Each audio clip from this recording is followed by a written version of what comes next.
आउज़ुबिल्लाहिमिनश्शैतानिर्रजीम बिस्मिल्लाहिर्रहमानिर्रहीम। मैं हूँ आपकी मेज़बान निदा आसिफ। नाज़रीन, आप सबको बहुत बहुत कल्चर डे, महाजर कल्चर डे मुबारक हो। यहाँ पे मैं चंद अल्फाज कहना चाहूँगी। एक शायर के बहुत ही खूबसूरत शायरी है, उसके मैं चंद अल्फाज यहाँ पे बयान करना चाहूँगी।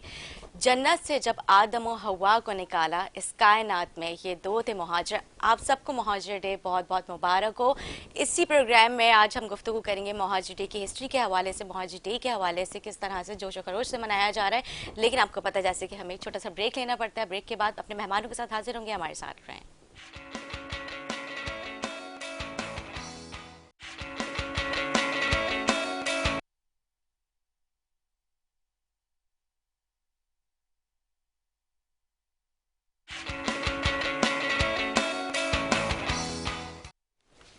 जी नाज़रीन, खुशामदीदा। ब्रेक से पहले हम बात कर रहे थे महाजर कल्चर डे, किस तरह से महाजरों ने हिजरत की और कितने साल से महाजर कल्चर डे मनाते हुए आ रहे हैं। आज हम अपने प्रोग्राम में गुफ्तगू करेंगे। हमें ज्वाइन कर चुकी हैं मुत्तहदा कौम मूवमेंट पाकिस्तान से, हमारे साथ मौजूद है MPA मंगला शर्मा साहब। आप खुशामदीद कहूँगी, कैसे हैं, खैरियत से? पाकिस्तान पीपल्स पार्टी से हमें ज्वाइन कर चुके हैं, हमारे साथ मौजूद हैं माउन खुसूसी वीर जी कोहली साहब। मैं आपको भी खुशामदीद कहूँगी, कैसे हैं, खैरियत से? मंगला साहिबा, क्योंकि मुत्तहदा कौम मूवमेंट पाकिस्तान से आप लोग का ताल्लुक है और आप महाजरों की आवाज़ बनती है मुत्तहदा।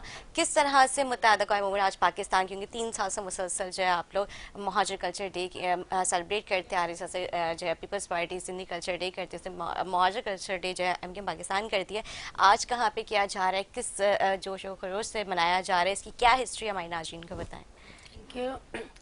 ऐसा है कि बीइंग मुत्तहदा कौमी मूवमेंट, तो अगर कहा जाए सियासी जमात का नाम लिया जाए तो यही जहन में आता है कि जी ये महाजरों की जमात है। जी हाँ। अच्छा, हिजरत जहाँ तक उसकी हिस्ट्री की बात है तो वो तो पता है कि इस्लाम में हुजूर अकरम सल्लल्लाहु अलैहि वसल्लम के ज़माने से हिजरत आई है और वो हिजरत की गई है। और पाकिस्तान में भी एक बहुत बड़ी तादाद, पाकिस्तान जो बना था उसकी बेस ही तकरीबन इस तरह से थी कि ये हिजरत करके यहाँ के लोग वहाँ गए और वहाँ के लोग यहाँ आए। तो ये हुई। यहाँ पर आने के बाद मुत्तहदा कौमी मूवमेंट ने इसको तकरीबन 3-4 साल पहले ही इस चीज़ को आइडेंटिफाई किया कि जिस तरह हर कौमों का अपना कल्चर है, इस तरह से हमारे महाजर भी एक बड़ा कल्चर रखते हैं, हाँ। तो उसको भी इसी तरह से प्रमोट होना चाहिए। तो इस तरह जब इस तरह सिंधी कल्चर डे है या बलोची कल्चर डे है, तो कल्चर डे मनाना मैं समझती हूँ कि ये एक अच्छा एक टाइम पर आप लोगों को यूनाइट करते हैं और जिनका जो कल्चर है उसको मनाना चाहिए, कल्चर प्रमोट होना चाहिए। और मैं समझती हूँ कि पाकिस्तान तो वो धरती वो है जहाँ पर हर किस्म का कल्चर प्रमोट हुआ है और उसको और ज़्यादा इस वक्त प्रमोट होने की ज़रूरत भी है। तो बिल्कुल यहाँ पे 3 साल से हम लोगों ने इनिशिएट किया था। अब जो लोग कर रहे हैं हम उनके साथ बिल्कुल शामिल हैं, क्योंकि हर को कल्चर एक आइडेंटिफिकेशन है ना। कल्चर क्या आपकी आइडेंटिफिकेशन है, और अगर एक पूरी कौम की आइडेंटिफिकेशन है और अगर वो यहाँ बसती है तो उसको मनाने में तो कोई हर्ज नहीं है। बल्कि सबको हम सिंधी कल्चर डे भी मना रहे होते हैं, बलोची कल्चर डे भी मना रहे होते हैं, क्योंकि ये सारे कल्चर अगर है पाकिस्तान में जो लोग बसते हैं, जिनकी आइडेंटिटी है, तो हम क्यों ना मिलकर उनके साथ खुशियाँ बांटें। बिल्कुल ठीक कह रही मंगला साहिबा। किस तरह से आज मनाया जा रहा है, कहाँ कहाँ किन किन मकामात पे जो है महाजर कल्चर डे मनाया जाएगा? मुख्तलिफ अब लोग अपने अपने तौर पे कुछ प्रोग्राम्स किए हैं, जिस तरह से होते रहते हैं। तो कुछ और भी एसोसिएशंस ने भी हम लोगों को भी इनवाइट किया है, दावत दी, तो हम लोग जा रहे हैं। और वही कोशिश होती है कि क्योंकि हमारी जो नई नस्ल है वो कल्चर से बहुत थोड़ा सा पीछे होती चली जा रही है, तो उसके लिए बहुत ज़रूरी है कि वो जो उनका कल्चर है, जिस तरह से रख रखाव, बात करना, उनकी प्रेजेंटेशन, खाने, तो वो सारी चीज़ें कोशिश की जाती है कि इस तरह नई नस्ल को सरोशनास करवाया जाए। क्योंकि बदकिस्मती से पाकिस्तान में थोड़ा सा ये ट्रेंड चल पड़ा है कि अपने मुल्क में हमें ये डेज मनाने पड़ते हैं, क्योंकि हमारे यहाँ बाहर के कल्चर ज़्यादा अडॉप्ट होने लगे हैं। कभी हम किसी और मुल्क के कल्चर का अडॉप्ट कर रहे होते हैं, कभी किसी और मुल्क के कल्चर का अडॉप्ट कर रहे होते हैं, जबकि हमारी जो ये धरती है या हमारा जो मुल्क है उसका तो खुद एक बहुत बड़ा रिच कल्चर है। तो उसमें अगर ये सारी चीज़ें हैं तो ये बहुत है कि बच्चों को कम से कम, हमारी नौजवान नस्ल है वो पता हो कि वो कहाँ से, उनको हिस्ट्री पता हो कि किस वजह से कर रहे हैं और किस तरह से, तो काफी लोगों में जोशो खरोश है और अच्छा लग रहा होता है जब हम मैं देख रही थी, अब मैं जब अभी आ रही थी तो किस तरह से जो है नौजवान बाइक्स पे जो है निकल के और वो गाने चल रहे थे, एक अच्छा लग रहा था अच्छा देख लग के। रहा था जिस इस तरह से वो सिंधी कल्चर डे जब आता है तो वो अजरक और वो कितनी खूबसूरती, मतलब ये अच्छा अब लगता है यहाँ ऐसा पे कि वो डेज कुर्ता हम सेलिब्रेट पाजामा करते पहन हैं। के जी जा हाँ। रहे हैं, तो एक एक तरह से अच्छा, उस जो कोई ये कर रहा होता है तो उसको भी अपने आप को थोड़ा सा प्राउड फील कर रहा होता है, क्योंकि वो जहाँ से अगर सिंधी कल्चर डे पे अजरक में तो प्राउड फील कर रहे हैं कि दे हम लोग सिंधी हैं, तो जी अगर हाँ। आज वो कुर्ता पाजामा और अपना ड्रेस पहन के निकलते हैं तो प्राउड फील करते और हैं। जिस और तरह से बेसिकली मुहाजिर लड़के कुर्ता पजामा और वाइट करते खवातीन थे, जो है वो दुपट्टा जरा शलवार कमीज और इस बिल्कुल तरह से बिल्कुल पूरे वो पहन के निकलते हैं तो बड़ा अच्छा लगता अच्छा है। लगता मैं है। वीर जी कुली साहब की भी राय लूंगी, किस तरह से पाकिस्तान पीपल्स पार्टी जो है मुहाजिर कल्चर डे में मुत्तहदा कौम मूवमेंट और उर्दू स्पीकिंग स्पेशली उनको किस तरह से उनके साथ ताउन कर रही है? बहुत शुक्रिया आपका। मैं कल्चर के साथ जीता हूँ और कल्चर में सांस लेता हूँ, तो कल्चर के साथ जो मेरी जुड़त है वो हज़ारों सालों की है।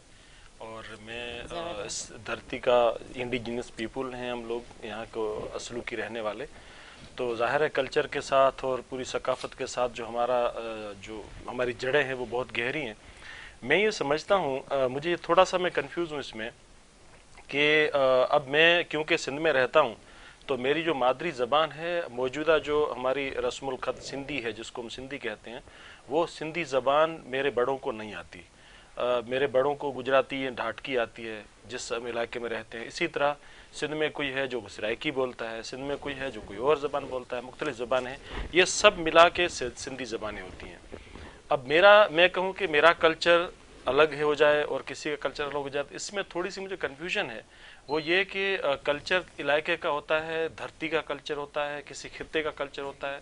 उस खित्ते में ये नहीं हो सकता कि आप कल्चर मेरे से अलग कर रहे और मैं कल्चर अलग कर लूँ, ये तासुब परस्ती हो जाएगी। इसलिए मैं ये समझता हूँ कि जिस खित्ते में हम रहते हैं वो उस खित्ते का नाम सिंध है इत्तफाक से। तो अब वो सिंध जहाँ पर है वहाँ पर जितने भी कल्चर हैं वो सब सिंधी कल्चर है, उसको अलग नहीं कर सकता। मैं ये नहीं बोल सकता कि क्योंकि ये फलाना जो है, अब मैं अभी ये कल्चर डे जब मना रहा था तो उसी टाइम में पेशावर में प्रोग्राम हो रहा था, हमारे पार्टी का जलसा था, योम तासीस। तो मैं 2 दिन पहले वहाँ पर गया, तो वहाँ पर जब टीवी पे लोग देख रहे थे कि सिंध में कल्चर मनाया जा रहा है, कल्चर मनाया जा रहा है, तो वहाँ के लोगों ने कहा कि जी हमारा कल्चर ये है चित्राली टोपी, तो ये हम आपको गिफ्ट करते हैं क्योंकि आप सिंध में कल्चर डे मना रहे हैं। तो उन्होंने मुझे गिफ्ट किया। उसमें मैंने उनसे कमिटमेंट की कि मैं वापस जा रहा हूँ और वहाँ पर कल्चर सेलिब्रेट होगा, लेकिन आपने मुझे जिस मोहब्बत के साथ दिया है ये टोपी मैं 1 महीने तक पहनूंगा। और मैंने 1 महीने तक ये टोपी, उनका कल्चर है, उन्होंने बहुत दिल से दिया, मैं पहन के घूम रहा हूँ। मैं ये समझता हूँ कि सिंध के अंदर जितने भी कल्चर हैं, चाहे वो कोई जबान बोलने वाला है, कोई और कल्चर है, कोई ड्रेस में कल्चर है, वो सारे सिंधी कल्चर हैं।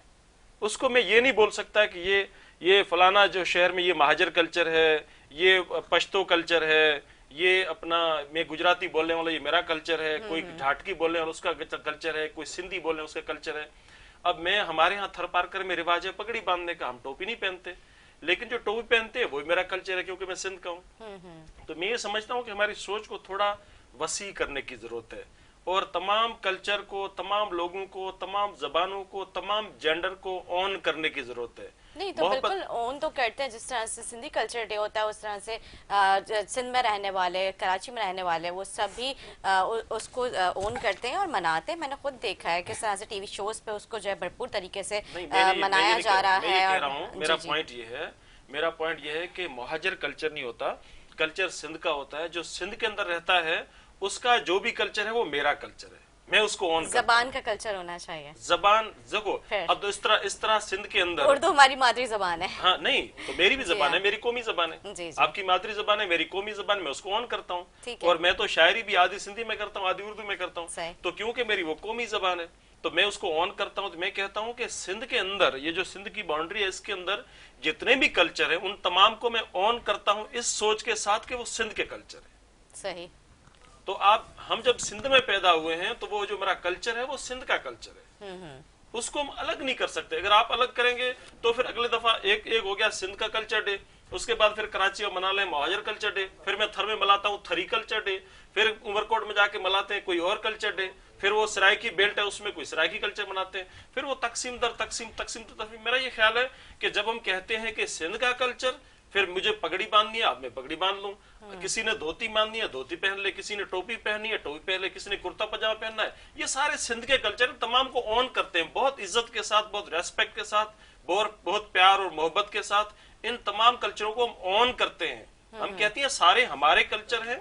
किसी को कुर्ता पजामा अच्छा लगता है, किसी को थरी धोती अच्छी लगती है, किसी को पगड़ी अच्छी लगती है, किसी को टोपी अच्छी लगती है, किसी को कढ़ाई वाले कपड़े अच्छे लगते हैं, किसी को नहीं लगते। तो वो जितने भी कल्चर हैं ये सिंध के कल्चर हैं और इन तमाम कल्चरों को बहुत इज्जत और एहतराम के साथ हम ऑन करते हैं। हम कहते हैं कि आओ और मिलके मनाए। जब हम कहते हैं सिंधी कल्चर तो फिर सब आ गए उसमें, सब मिलके सेलिब्रेट करते हैं। ठीक है जी। पाकिस्तान पीपल्स पार्टी के आज किन मकामात पे जो है मतलब महाजर कल्चर डे के हवाले से कोई उन्होंने सेलिब्रेशन वगैरह रखी है या कोई कुछ आप लोगों ने कुछ किया है?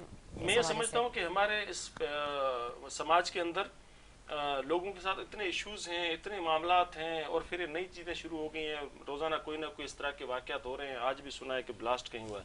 तो इस तरह के जो हालात के बीच में इस तरह के हालात, नन्ही बच्ची हरमीन के साथ जो वाकया पेश आया, 3 साल की वो बच्ची, बहुत ही अफसोसनाक वाकया था।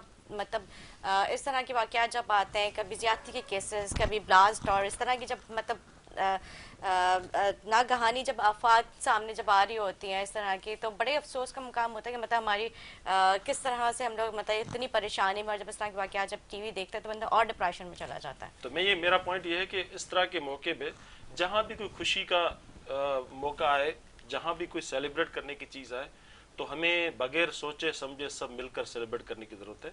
तो जहाँ जहाँ कर रहे होंगे मैं उनके साथ होऊंगा और हम मिलकर सेलिब्रेट करेंगे, बहुत इज्जत और एहतराम के साथ करेंगे। ये सारे हमारे कल्चर हैं। खुशियों के मौके जितने बढ़ाना चाहें हम बढ़ा सकते हैं। ये हमारा, इस पर थोड़ा हमें खुले दिल के साथ और सब मिलकर सेलिब्रेट करनी चाहिए।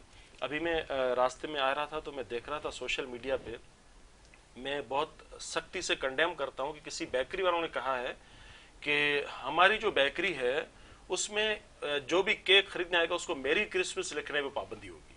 ओह अच्छा। अब ये पूरी दुनिया में मेरी क्रिसमस मना रहे हैं, तुम्हें क्या मसला है? नहीं, ये चीज़ इतना तंग नजर क्यों है? पता नहीं, 2-3 बेकरी के नाम मैं नहीं लेना चाहता। उन बेकरी के मालका ने कहा होगा, इंतजाम ने कहा होगा कि केक जो बेचोगे उसमें मेरी क्रिसमस लिखा हुआ नहीं होगा। मैं कहता हूँ भाई क्या मसला है तुम्हें? आओ सब मिलके ईदें भी सेलिब्रेट करते हैं, होली दिवाली सेलिब्रेट करते हैं, मेरी क्रिसमस करते हैं। क्या फर्क पड़ जाता है? अगर मेरा कोई पड़ोसी क्रिश्चियन है, मेरा कोई पड़ोसी किसी और मजहब से है, किसी और अकीदे के साथ है, तो हमें मिलकर खुशियां सेलिब्रेट करने में क्या मसला है? अब वो जो मिलकर हम खा रहे हैं तो वो जलेबी और मिठाई तो हिंदू और मुसलमान या क्रिश्चियन तो नहीं है ना। केक जो हिंदू और मुसलमान है वही दिया है, वही तेल है, वही अगरबत्ती है, वही केक है, वही जाके मंदिर में काटो, मस्जिद में काटो, चर्च में काटो, क्या फर्क पड़ता है? तो ये सारी ऐसी चीजें हैं जिस पर हम सबने अगर इस तरह हम तकसीम करने बैठे तो बचेगा कुछ नहीं। बिल्कुल ठीक है। लेकिन वीर जी साहब, सिंध में रहने वाले सिंधी कल्चर डे मनाते हैं जो महाजर उर्दू स्पीकिंग है, तो सिंध में रहने वाले सिंधी स्पीकिंग क्यों नहीं महाजर डे उनके साथ महाजरों के साथ मनाया जाता है? पूरी बात अभी बताई आपको। आपने कहा कि वो चीज मैंने कहा सिंध में रहने वाले जो है मतलब जैसे आपने कहा कि हम शलवार कमीज पहन लें या कुर्ता, कुछ भी इस तरह से आपने अभी जो आप बात कर रहे थे, लेकिन बात यह है कि मतलब हर डे के अपने अपने अहमियत होती है, हर कौम हर उसकी ज़बान की अपनी अहमियत है। मेरा पॉइंट ये है कि बहुत अदब और एहतराम के साथ, बहुत इज्जत के साथ मैं उनके साथ मिलकर सेलिब्रेट करने चाहता हूँ और मैं तैयार हूँ जहाँ बोले में करने के। मेरा पॉइंट ये है क्योंकि हमारी मादरी ज़बान उर्दू है और उर्दू की जो अहमियत है आप सबको पता, पूरे पाकिस्तान को इसे जोशो खरोश से मनाना चाहिए। बिल्कुल मनाना चाहिए। यहाँ होते हैं उर्दू लिटरेचर फेस्टिवल होते हैं, उर्दू ज़बान के बहुत बड़े बड़े जो मुशायरे होते हैं, अदब जो लिटरेचर लिखा हो उसके। लेकिन 24 दिसंबर की मैं बात कर रही हूँ कि वो स्पेशली जो ये डे है उसको किस तरह से मनाया जाए। मुझे उस पर कोई एतराज नहीं है। मैंने कहा खुल के मनाना चाहिए, मिल के मनाना चाहिए। सिर्फ उसमें से ये चीज जो है ना, मैं ये कहता हूँ कि जो मेरा कोई महाजर भाई को उर्दू स्पीकिंग कोई मेरा भाई कोई बहन वो कहते हैं कि ये मेरा कल्चर है, तो मैं ये समझता हूँ कि वो सिंधी कल्चर है। क्योंकि वो सिंध का है तो वो सिंधी कल्चर है। और जिस तरह हम टोपी और अजरक को इज्जत और एहतराम के साथ कबूल करते हैं, उसी तरह वो मेरा जो उर्दू स्पीकिंग भाई है उसके कल्चर को उसी इज्जत और एहतराम के साथ मैं कबूल करके और सेलिब्रेट करने के लिए तैयार हूँ। ठीक है जी, मंगला साहब आप क्या कहेंगे इस पे? देखिए थोड़ी सी तो बात को मैं ये बढ़ाऊं, जो इन्होंने मैरी क्रिसमस वाली बात की, ये एक तरफ ये इस तरह के जो कल्चर डे या कुछ भी, ये खुशियां हैं और लोगों को टुगेदर करने की है, एक साथ मिलाने के लिए ये जो चीजें हो रही हैं और जिसमें सबको सपोर्ट करते हैं। लेकिन जिस तरह के इस तरह के वाकयात हो, क्योंकि पिछले दिनों दिवाली गुजरी और दिवाली पर भी मेरे अपने साथ ऐसा वाकया हुआ कि हमने मैंने जब केक मंगवाया और लिखवाया कि हैप्पी दिवाली लिखें किसी को, उन्होंने कहा हम नहीं लिखेंगे। तो उन्होंने क्यों, और अच्छी खासी बड़ी बेकरी के वो चेंज थे, तो कहा नहीं जी वो हमें मना किया गया है। तो इस चीज़ों को ज़रा देखने कि हम लोग किस तरह से अपने श्रिंक होते चले जा रहे हैं, तो ये एक वो चीज़ है। दूसरी बात ये कि देखिए ठीक है, आप कह रहे हैं ना, क्योंकि अब अगर हम सिंधी कल्चर डे की भी बात करें तो ये अभी इसको शुरू हुए 1 साल या 2 साल हुए हैं। ऐसी चीजें लोगों में जाने में, लोगों को एक्सेप्ट करने में टाइम लगता है। अब उसको भी काफी टाइम हुआ है। सिंधी कल्चर डे भी अभी 2-3 साल से नहीं मना, तकरीबन 8-10 सालों से मनाया जा रहा है। तो जैसे डे बाय डे निकलते हैं, महाजर कल्चर डे 2-3 साल से तो लोग एक्सेप्ट करने में टाइम लगेगा। देखिए अभी लोग करेंगे, टाइम लगेगा। और मैं समझती हूँ कि देखिए खिता तो एक है, क्यों टाइम लगेगा जब आप खुद उर्दू स्पीकिंग जबान मतलब आवाज बन रही है, आप जो है ये डे सेलिब्रेट कर रहे हैं, आप लोग तो इतना इसको मतलब एक्सेप्ट करने वाली क्या बात है? मेरी बात को जरा समझी नहीं है, आप समझी नहीं है। एक्सेप्ट करने में मकसद ये देखिए, अभी कुछ लोगों को पता है, जैसे ठीक है ना। अब जैसे टाइम टू टाइम आज आपने प्रोग्राम किया, इससे पहले कोई प्रोग्राम टीवी पे आया है? कभी नहीं हुआ। आज आपने किया है, कल को कोई और चैनल करेगा, फिर दोबारा करेगा। तो कोई भी चीज, एक नई चीज जब भी किसी सोसाइटी में आती है तो उसको प्रमोट होने में टाइम लगता है। और ये बात है कि देखिए ना, हम जाते हैं, चलो मैं सिंधी हूँ, ये सिंधी है, हम सिंधी भी कल्चर में, ये भी बलोच, मैंने आपसे कहा हम बलोच कल्चर डे को भी मनाते हैं। तो मैं समझती हूँ कि जिसकी अपनी एक आइडेंटिटी है, जाहिर अगर वो महाजर है तो उसकी शनाख्त महाजर है, सिंधी है तो सिंधी शनाख्त है, और सिंध पूरे खिते की शनाख्त है। लेकिन अगर उसके दरमियान अगर कोई अपनी शनाख्त कायम सिर्फ इस हवाले से रखता है कि ये मेरी खानदानी और मेरी शनाख्त है, तो उसमें किसी को एतराज होना भी नहीं चाहिए और उसको उस तरीके से मनाने का हक भी देना चाहिए और होना भी चाहिए। लेकिन मैं समझती हूँ कि जितने जोशो खरोश से और जितने हम वसी पैमाने की बात कर रहे हैं, तो उसके लिए थोड़ा टाइम टू टाइम लोगों को टाइम लगेगा।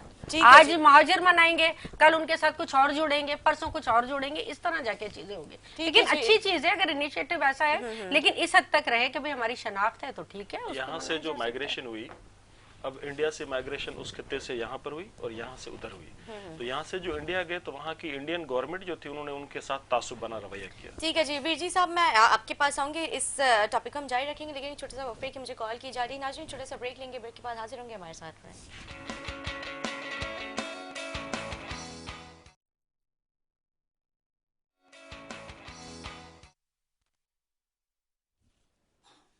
जी नाज़रीन खुशामदीदा। ब्रेक से पहले हम बात कर रहे थे वीर जी कोहली साहब से महाजर कल्चर डे के हवाले से, तो मैं चाहूँगी हम उसी मैं कह रहा हूँ कि देखो ये हमारे इस खिते का क्या कहें इत्तेफाक है कि दुनिया में बहुत सारे ममालिक बनते हैं और कई मुल्क, आप यूरोप में चले जाएं, रशिया, बहुत सारे ऐसे ममालिक है जिसमें आप तारीख देखेंगे, उसके मैप देखेंगे तो बहुत सारे मुल्क बनते हैं, टूटते हैं, बनते हैं, टूटते हैं। लेकिन हमारा ये जो खिता है जिसमें 2 मुल्क एक से 2 बने, तो उसमें जो कत्लेआम हुआ और जो दुख की कहानियाँ हैं, तो उसको मेरा ज़ाती दिल दुखता है कि उसको हम ज़ाहिर है कल्चर का ऐसा तो नहीं बना सकते कि जो कत्लेआम हुआ, जो नफ़रतें थी, जो आग थी, जो भी नफ़रतें, जो भी चीज़ें थी, लेकिन जिस ज़िंदगी के अंदर इंसान पैदा हुआ है और उसने जिस प्रोसेस में वो ज़िंदगी गुजारी है, जिस उसका रहन सहन था, जो उसकी ज़बान थी, जो भी चीज़ें उसके आसपास ज़िंदगी से लागा, जो आसपास चीज़ें थी, वो जो है वो हमारा कल्चर है। देखो कल्चर में 2 चीज़ें होती हैं, एक पॉजिटिव होता है, एक नेगेटिव होता है। जो नेगेटिव है, जो मज़हब के नाम पर या तासुब परस्ती के नाम पर यहाँ जो कत्लेआम हुआ और 4-5 लाख लोग यहाँ खून की नदियाँ बहीं, और जिसके लिए अल्फाज नहीं है इंसानों के पास कि जितना कत्लेआम हुआ, लेकिन वो जो चीज़ें थी, वो नफ़रतें थी, वो नेगेटिव थी, वो गैर इंसानी अमल था, हो चुका, एक अंधेरी रात थी, गुजर गई। कुछ लोग इधर आ गए, कुछ लोग उधर चले गए।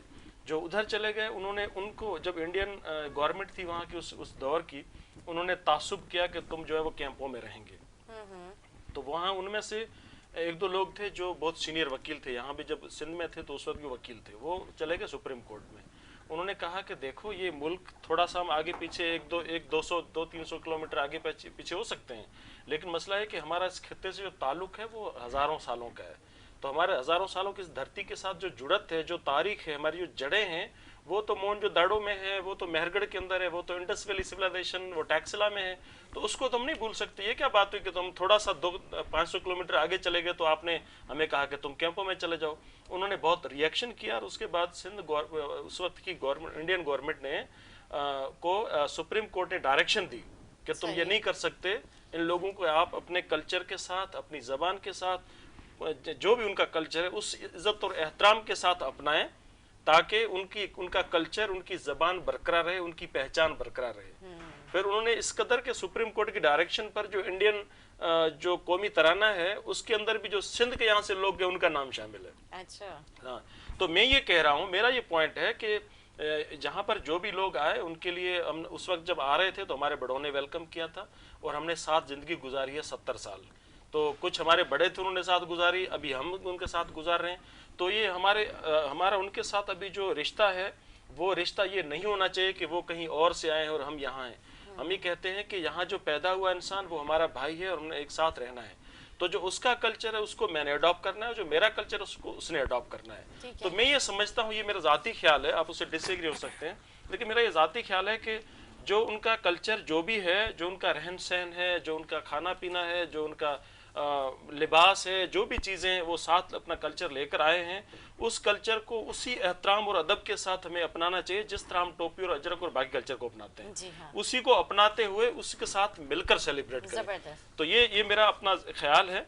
और मैं ये समझता हूँ कि यहाँ जो हमारे समाज के अंदर जिस तरह की एक क्या कहें नेगेटिव जो सोच है, नेगेटिव ख्याल है या नेगेटिव थिंकिंग्स, तो उसको हमने मात देने के लिए, उनको शिकस्त देने के लिए, वो जो हमारा समाज के अंदर जो रवादारी थी, हम जो मजहबी हम आहंगी थी, हम सब मिलकर जो रह रहे थे, उसी को हमने कंटिन्यू करना है। उस सोच को मात दे के इस सोच को बढ़ावा देना है, ताकि हम सब कल्चरल डे में जो है अपनी यूनिटी शो करने यूनिटी शो मिलकर करना है, मिलकर करना है। ये मुझे ये नहीं सोचना चाहिए कि ये कल्चर किसी और का है। इसमें सिर्फ आप सब एक पाकिस्तानी और मतलब आपस में मिलकर किस तरह से आप लोग मोहब्बत का एक दूसरे के साथ इजहार करते हैं। मंगला साहिबा, बिल्कुल जिस तरह से इन्होंने कहा कि जब पार्टीशन के वक्त यहाँ के लोग गए तो वो अपने कल्चर लेकर गए, और बिल्कुल सेम उसी तरह वहाँ से जो लोग आए वो अपना कल्चर लेकर आए।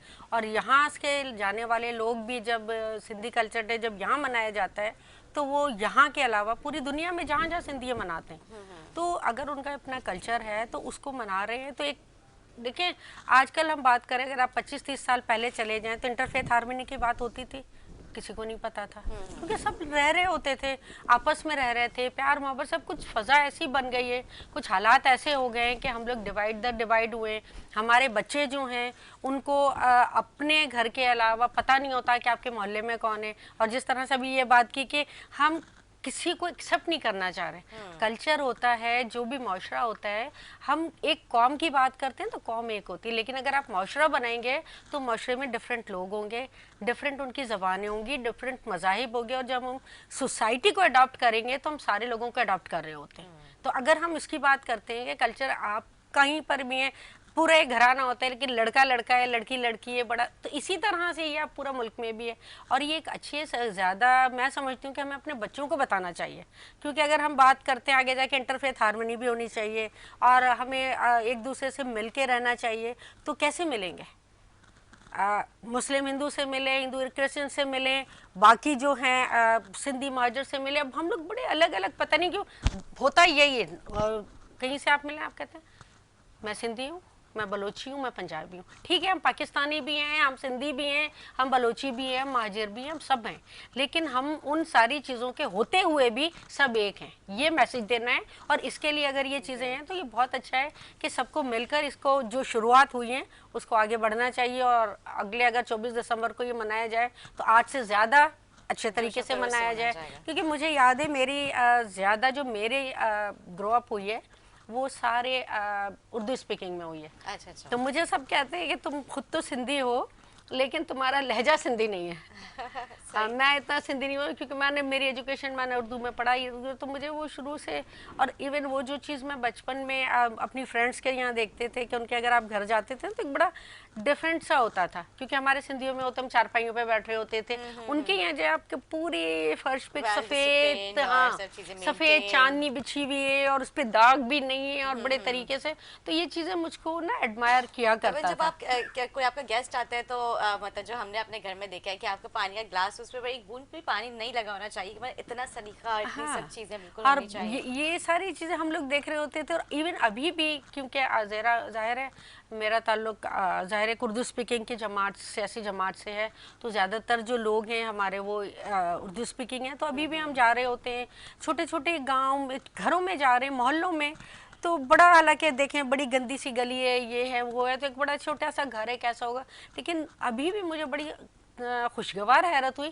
कि बहुत छोटे से घरों को भी बड़े तरीके से रखा हुआ है सारी चीज़ें, तो शायद ये उनका एक वो कल्चर है जो वो लेकर और दर के चल रहा है, तो अच्छी चीजें, ये सब देखिए मतलब अच्छी चीज की बाउंड्री नहीं होनी चाहिए, सिर्फ उर्दू स्पीकिंग में नहीं है, मेरे ख्याल से जो जितने भी हैं सभी ये चीजों को कुछ का कुछ होता है, कुछ का कुछ होता है, देखिए ना बहुत सा हमारी में बहुत सारी अच्छी चीजें हैं, उनमें भी है, मकसद ये है कि जो अच्छी चीज है उसको आप अडॉप्ट करें और जो खराब चीजें किसी की भी उसको आप दूर करें, तो मेरा ख्याल है कि हम बहुत करीब उसमें जा सकते हैं। ठीक है जी। भी ये जो मुल्क है, बाबा कौम कायदे आज़म मोहम्मद अली जिन्ना साहब का जो आइडिया था बेसिकली एक्चुअली वो था ये कि कोई ऐसा खिता हो जहाँ पर तासुब परस्ती ना हो, तो ये जो तासुब परस्ती उसके रिएक्शन में तो पाकिस्तान बना है। बिल्कुल, और कल बाबा कौम कायदे आज़म मोहम्मद अली जिन्ना की बर्थडे भी हाँ, है, कल क्रिसमस का भी क्रिसमस का दिन है, तो ये मैं समझता हूँ कि अगर क्रिश्चियन बहन भाई हैं उन सबको मतलब एडवांस में क्रिसमस बहुत बहुत मुबारक हो। जी आप तो क्या कहेंगे इस हवाले से? मैं ये कह रहा था कि देखो जिस तासुब परस्ती की हम बात कर रहे हैं, अगर वो तासुब परस्ती यहाँ पर भी हमारे समाज के अंदर या हमारे मुल्क के अंदर भी आ जाए, तो उसका दूसरा मतलब ये होगा कि जो मोहम्मद अली जिन्ना का कायदे आज़म था या उनका जो ख्वाब था उसको हमने छोड़ दिया। तो इसलिए कि हमारा ये जो मुल्क है इसमें मुख्तलिफ मज़ाहब के, मुख्तलिफ ज़बानों के, मुख्तलिफ कल्चर के लोग यहाँ बसते हैं, तो हम सब ने मिलकर हमारा एक जो खूबसूरत गुलदस्ता है हमारा मुल्क, उसमें तरह तरह के फूल है। अब अगर मुझे लाल पसंद है इसका मतलब हरगिज़ नहीं है कि पूरे गुलदस्ते को मैं लाल बना दूँ। अगर किसी को येलो पसंद है, किसी को वाइट पसंद है, किसी को कोई और रंग पसंद है, तो मुझे, अगर मैं इस मुल्क का सच्चा वफादार हूँ और उसमें धरती से प्यार करता हूँ, अपने कल्चर से प्यार करता हूँ, अगर लोगों से प्यार करता हूँ और मैं इंसान हूँ, तो मुझे तमाम रंगों के साथ उस गुलदस्ते को एक्सेप्ट करना है। और तमाम रंगों से, हो सकता है मुझे कोई अच्छा नहीं लगे लेकिन किसी और को अच्छा लग रहा है इसलिए मुझे इसकी इज्जत करनी चाहिए। तो मैं ये समझता हूँ कि ये हमारा बहुत प्यारा मुल्क, खूबसूरत मुल्क है जिसमें तरह तरह की डाइवर्सिटी मौजूद है। उस डाइवर्सिटी को हमने जूं की तूं एक्सेप्ट करते हुए आगे लेकर जाना ताकि हमारा मुल्क तरक्की कर सके और आगे जा सके। ठीक है जी। अभी जी साहब हम थोड़ा सा अपने दोबारा से प्रोग्राम की जमात थी उस पर आ जाते हैं। खैबर पख्तूनख्वा में तहरीक इंसाफ को पूरी तरह बड़ी शिकस्त का सामना करना पड़ा, वजह क्यों? ये पाकिस्तान की तारीख में पहली दफ़ा हुआ है कि लोकल गवर्नमेंट जो है ना वो लोकल लेवल की और लोकल चीज़ों को पॉइंट आउट करते हैं लोग, वो देखते हैं कि लोकल सतह पे क्या डेवलपमेंट हुई, और लोकल जो नुमाइंदा होता है उसको वहाँ खड़ा होकर, वो MP MNA वो बड़े लेवल का नहीं होता, वो UC लेवल का, कोई वो टाउन लेवल का वो जो बंदा होता है ना उसको वो इलेक्ट करते हैं लोग, और वो बंदा वहीं का रहने वाला होता है, उसी गाँव का, उसी हल्के का, उस यूनियन काउंसिल का रहने वाला होता है। तो उसमें ये पाकिस्तान की तारीख में पहली दफ़ा हुआ है कि बहुत बुरी शिकस्त उस पार्टी को है जो वहाँ पर पिछले टेन्योर में भी उनकी हुकूमत थी, सूबा हुकूमत इस दफ़ा भी है, तो उनको ये पावर में रहते हुए उस पार्टी को पहली दफ़ा, इससे पहले कभी नहीं हुआ है कि जो पार्टी पावर में होती है, हाँ सीटें लूज एक दो हो सकती हैं लेकिन इतनी बुरी शिकस्त इससे पहले पाकिस्तान की तारीख में कभी नहीं हुई। एक तो नहीं हुई और दूसरा फिर अपोजिशन जमायतें जो इस वक्त पावर में नहीं है उनका वहाँ से जीत कराना, ये दोनों अलग अलग चीज़ें हैं।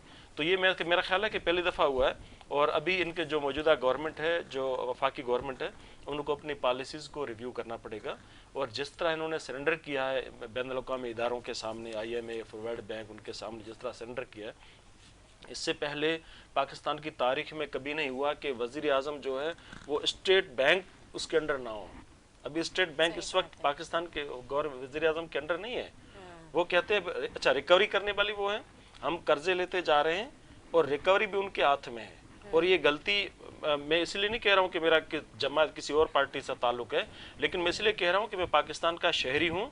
तो जो मेरा वजीर आजम था, उस वजीर आजम ने ये कहा था कि मैं क्योंकि IMF के पास नहीं जाऊंगा, तो उसकी जो ना जाने की वजह से जो लेट हुआ, जो 2-4 महीने लेट हुआ, उसके बाद जब वो IMF के पास गया तो वो सारी कंडीशन माननी पड़ी जो इससे पहले कभी कंडीशन नहीं मानी थी।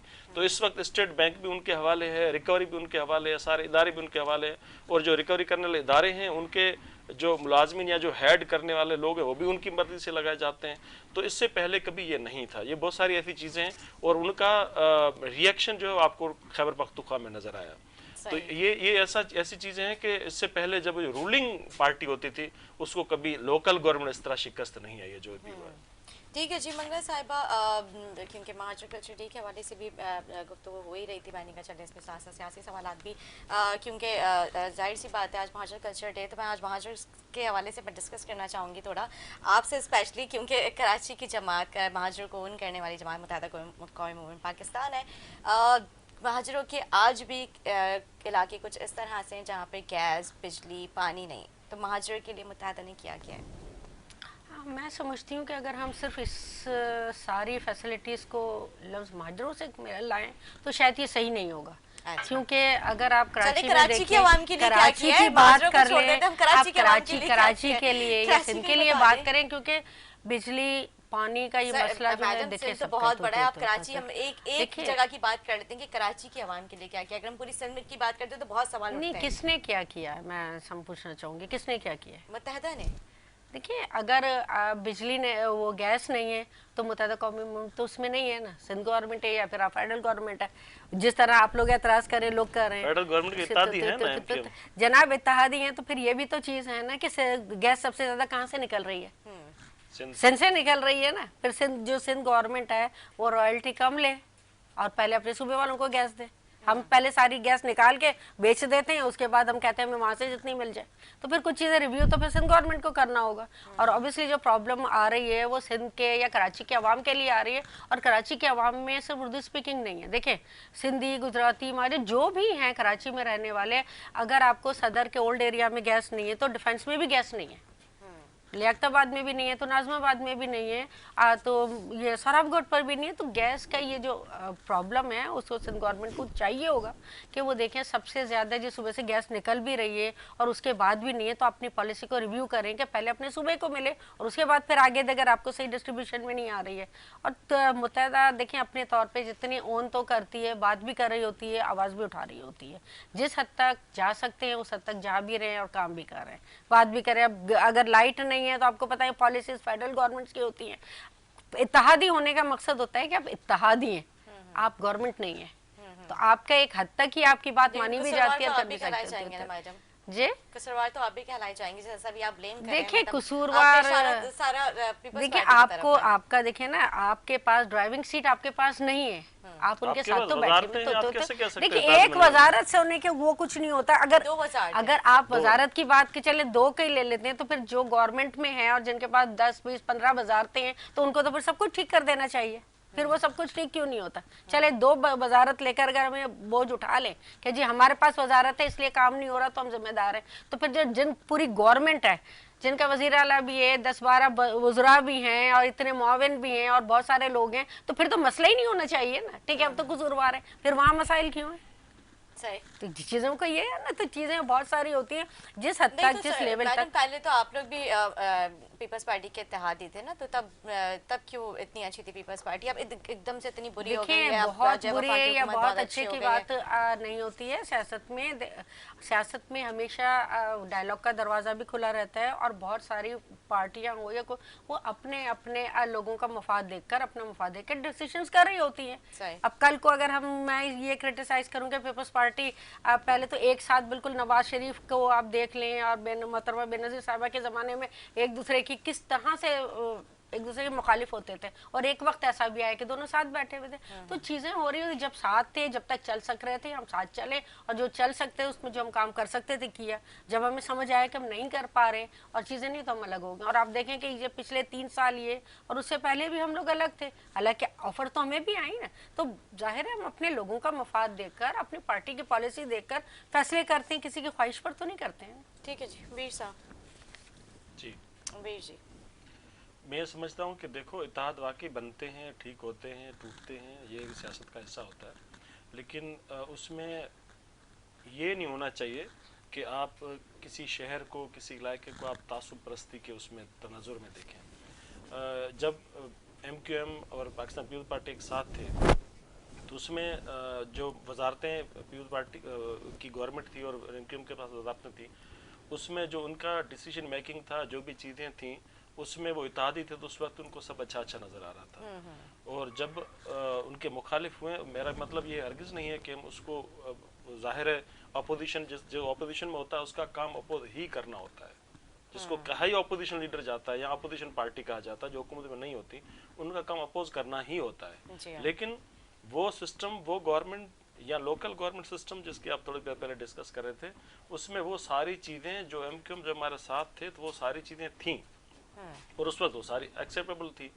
इस वक्त सिर्फ और सिर्फ इस वजह से कि वो गवर्नमेंट का ऐसा नहीं है या सिंध गवर्नमेंट के इत्तेहादी नहीं है, तो इसलिए वो हर चीज़ को अपोज करें जो शहरियों के हक में हो या लोगों के हक में हो या लोकल गवर्नमेंट सिस्टम के हक में हो, तो उसको वो अपोज करें। मैं समझता हूँ कि पार्टी बेसिस पे जो पार्टी पॉलिसी है उनसे वो इख्तलाफ कर सकते हैं, लेकिन जो स्ट्रक्चर जिसमें उनकी अपनी सजेशंस भी शामिल हों, 40 के करीब उनकी सजेशन भी शामिल हो, उसके बावजूद वो अपोज करें, तो कभी कभार बात समझ नहीं आती है। इत्तेहाद अलग चीज़ होती है, लेकिन आप जब किसी एक पार्टी के साथ होते हो इत्तेहाद, तो आपकी पूरी पॉलिसी तब्दील हो, और फिर किसी और जमात के साथ जाओ तो आपको पूरा पॉइंट ऑफ व्यू चेंज हो जाए, तो इतना बड़ा जो यूटर्न होता है उसमें फिर मुल्क को और अवाम को नुकसान होता है। ठीक है जी। मंगल साहिबा, मुत्तहदा कौम मूवमेंट वफाकी कारदगी में बिल्कुल खामोश नजर आ रही है। नहीं, खामोश तो नहीं है। जब भी अब हम रोड पे बात करें निकल कर, या हमें अगर हमारी एक्सेस है, प्राइम मिनिस्टर तक एक्सेस है, या जब भी मीटिंग होती है, जहाँ पर भी होती है, तो हम वो सारी बातें कर रहे होते हैं। अगर गैस की प्रॉब्लम है तो उसको हम भी ये कंडेम कर रहे हैं कि हुकूमत की अगर गलती है, जिसकी गलती है उस पर बात की जा रही है। लेकिन अब ये नहीं है कि अगर वो कहते हैं कि रोड पर आए तो हम भी रोड पर ही आके बात करें। जहाँ तक लोकल गवर्नमेंट की बात की, 40 सजेशन होगी।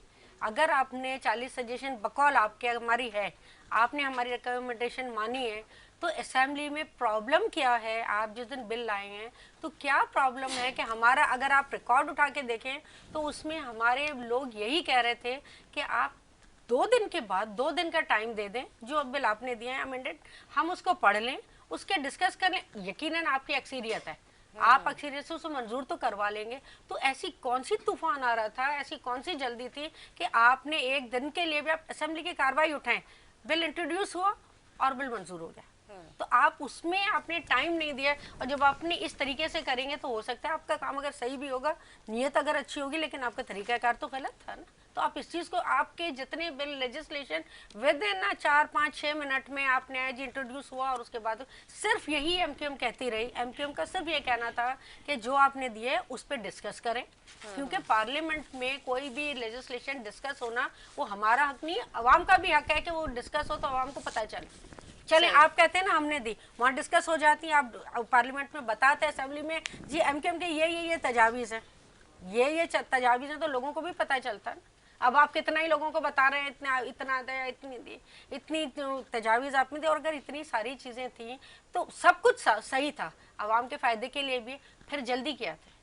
अच्छा, अगर कौमी असेंबली में एक दिन में, एक इजलास में, एक ही दिन में 36 कानून पास हो जाएं बगैर पढ़े, बगैर कॉपी दिए, बगैर समझे, क्या आपने उसके खिलाफ प्रेस कॉन्फ्रेंस या कोई? ठीक है, गलत बात है ना, आप कहते हैं गलत बात है, तो क्या अच्छी प्रैक्टिस को अडॉप्ट किया जाता है, गलत प्रैक्टिस को अडॉप्ट किया जाता है? आप मुझे ये बताएं, अडॉप्ट आपने किसको किया? आप कहते हैं गलत है, ठीक है गलत है, कौमी असेंबली में गलत हुआ, आपके पास जब चांस था तो आपने भी वही किया।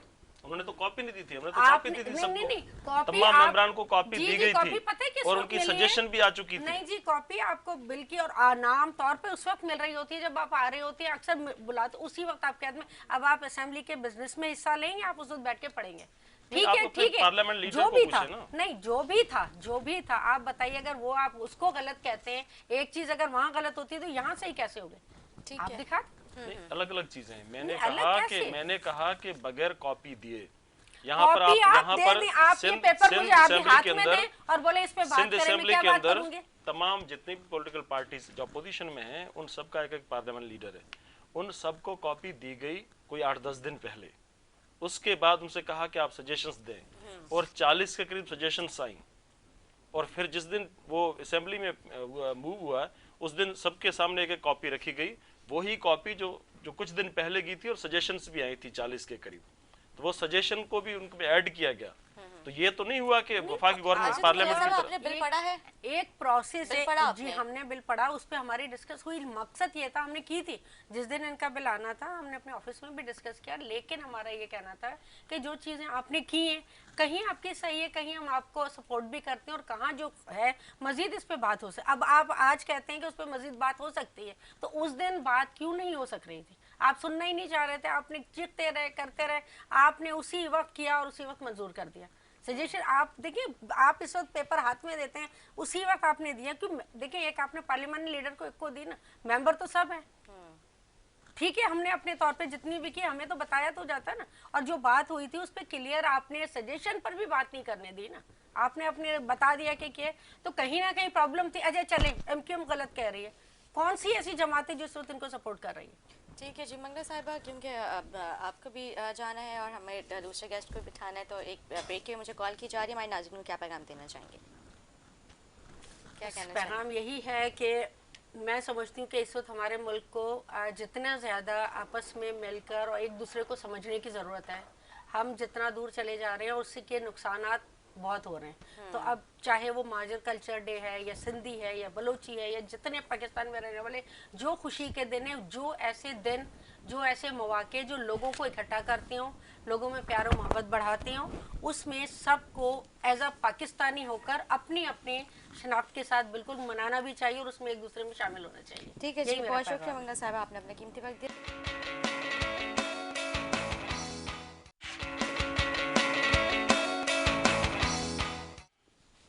जी नाजरीन, खुश आमदीद। पाकिस्तान तहरीक इंसाफ से हमें ज्वाइन कर चुके हैं, हमारे साथ मौजूद हैं स्टूडियो से अरसलान मिर्ज़ा साहब। मैं आपको खुश आमदीद कहूँगी। कैसे खैरियत? ज़मीर जी साहब हमारे साथ पहले से मौजूद हैं। सर, महाजिर कल्चर डे के हवाले से पाकिस्तान तहरीक इंसाफ किन मकामात पे आज सेलिब्रेशन करिए, किस तरह से मनाया जा रहा है? अच्छा, सबसे पहले तो इस तरह की जो भी तकरीबात या मौक़े होते हैं, ये हमारे सकाफ़त के डिफरेंट रंग हैं, और जैसे कि उर्दू हमारी कौमी ज़ुबान भी है, तो इसको मेरे ख्याल से इसको सिर्फ मुहाजिर की हद तक महदूद कर देना थोड़ा सा ज़्यादती होगी। ये बेसिकली हमारा अपना है पूरे पाकिस्तान का, और इसके अंदर हर मकतबा फ़िक्र से, हर एज ग्रुप से इसके अंदर पार्टिसिपेशन है। और इसी हवाले से हमने पाकिस्तान तहरीक इंसाफ कराची की सतह तक हमने डिफरेंट प्रोग्राम्स ऑर्गेनाइज़ किए हैं।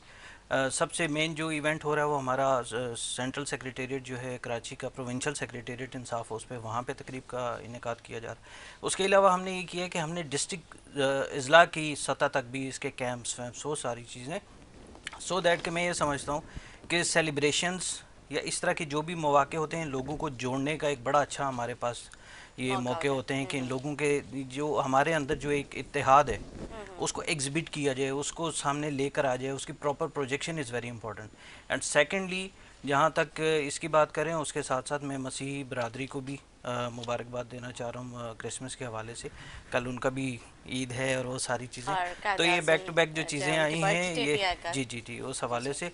और फिर जो आपने जैसे मेंशन किया, तो मैं ये समझता हूँ कि ये अच्छा मौका है हम सबको ज़ात पात से या ज़ुबान के उससे उसकी कैद से आज़ाद हो के मैक्सिमम पार्टिसिपेशन करनी चाहिए, लोगों को एक अच्छा मैसेज देना चाहिए।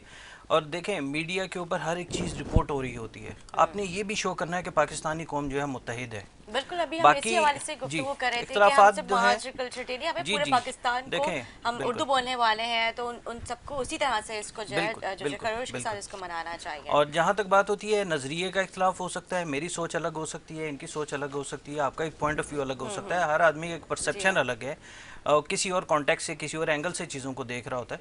बट जो पढ़ा लिखा आदमी है, जिसको अल्लाह ताला ने अकल, शऊर, बसीरत से दी हुई है, उसका ये होता है कि वो सारे मामलात को आपस में बैठ के बिकॉज डिसीजन मेकिंग जो है उसके अंदर प्रॉपर कंसल्टेशन हो, फिर उसके अंदर जो है रियल टाइम ऑप्टिमाइजेशन हो ताकि एक बेहतर डिसीजन मेकिंग की तरफ जाया जाए। ये सारे पाकिस्तानी हैं, इख्तलाफात जो हैं कोई ऐसे नहीं हैं, ये नज़रियाती इख्तलाफात हैं या कुछ भी ऐसे, ये ऐसे हैं कि हमें एक टेबल पर बैठ के एक बेहतर पाकिस्तान के लिए हमने मैसेज देना है, पाकिस्तान के अंदर भी और पाकिस्तान से बाहर भी। ठीक है जी। अरसलान साहब, खैबर पख्तूनख्वा में तहरीक इंसाफ को बड़ी शिकस्त का सामना करना पड़ा, वजह क्या बनी? देखें, इसके अंदर दो तीन चीज़ें हैं। पहली चीज़ तो ये है कि पाकिस्तान तहरीक इंसाफ हम क्लेम भी करते हैं और आपने ये सारे मामला देख भी लिए, और इससे पहले मैं देख भी रहा था, भाई ने मेरे ये मेंशन किया है कि जो भी सिटिंग गवर्नमेंट होती है उसने आज तक कभी भी इस तरह के बल्दियाती शिकस्त का सामना नहीं होता। क्यों नहीं होता? बिकॉज वो जितने भी स्टेट के जितने भी रिसोर्सेज हैं, उसमें डिपार्टमेंट्स हैं, उसके अंदर फंड्स हैं, वो बिल्कुल जो है उसका अंधाधुंधे इस्तेमाल करते हुए जो लोगों की जो वोट की एक जो ताकत है या वो जो उनकी एक सिलेक्शन का प्रोसेस है उसको इन्फ्लुएंस किया जाता था। पाकिस्तान तहरीक इंसाफ जो है हमेशा से एक ट्रू डेमोक्रेसी के लिए उसने एफर्ट की है, और यहाँ पर भी देखें हमारे अंदर कुछ कमियाँ कुछ कोताहियाँ हो सकती हैं।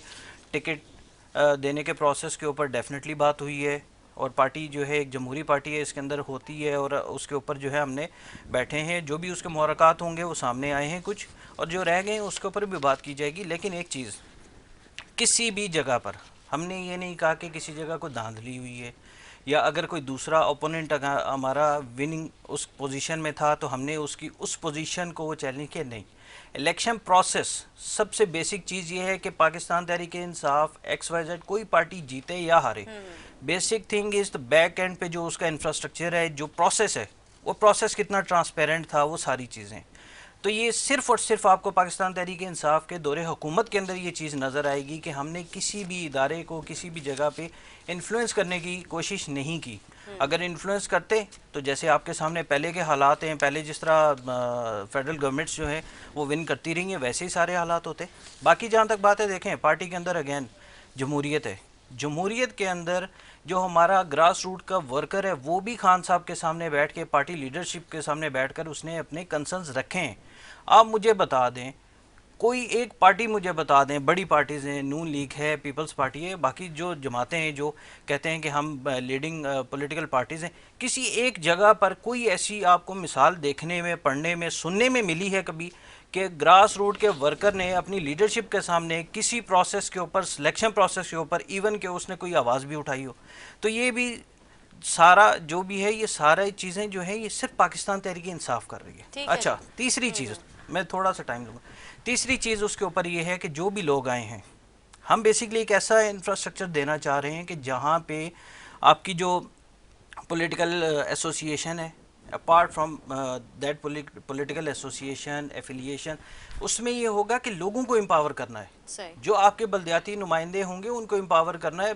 बेसिकली अगेन मैं वही बात करूँगा कि हमारा जो है वो सिर्फ अपनी ज़ात के लिए, फ़र्द वाहिद की ज़ात के लिए हम काम नहीं कर रहे हैं, हमने इस मुल्क की बेहतरी के लिए काम करना है। चाहे वो EVM की बात करें, हमारे इंफ्रास्ट्रक्चर को एम्पावर करना है, कराची को एम्पावर करना है, लेकिन कराची की आवाम बहुत परेशान है, बल्कि कराची नहीं पूरे पाकिस्तान की आवाम बहुत परेशान है कि वो ज़हनी तौर पे इतने मफलूज हो चुके हैं, तो उनको एम्पावरमेंट की जब बात करते हैं तो फिर मुझे बड़ी हंसी आती है। देखें, एम्पावरमेंट के हवाले से तो वो परेशानी नहीं है। हाँ, जहाँ तक बात है इन्फ्लेशन की, डेफिनेटली उसके ऊपर है, इकनॉमिक जो सिचुएशन है वो उसके ऊपर भी है, और उसके ऊपर भी एक बड़ी एंडलेस डिबेट हो सकती है, बिकॉज इकनॉमिक या इन्फ्लेशन जो है वो आपकी डोमेस्टिक और प्लस इंटरनेशनल जो फैक्टर्स हैं उसके साथ एसोसिएटेड होते हैं, और वो जो उसकी वजह से फिर ये है कि बहुत सारी ऐसी चीज़ें, हमारा जो पहले दिन से जो मुतालबा रहा है, हमारा यही मुतालबा रहा है कि जो भी गवर्नमेंट्स पहले इतना अरसा रही हैं, देखें मुझे भी शौक़ नहीं है ना खान साहब को शौक़ है कि हर जगह खड़े होकर पुरानी गवर्नमेंट्स के ऊपर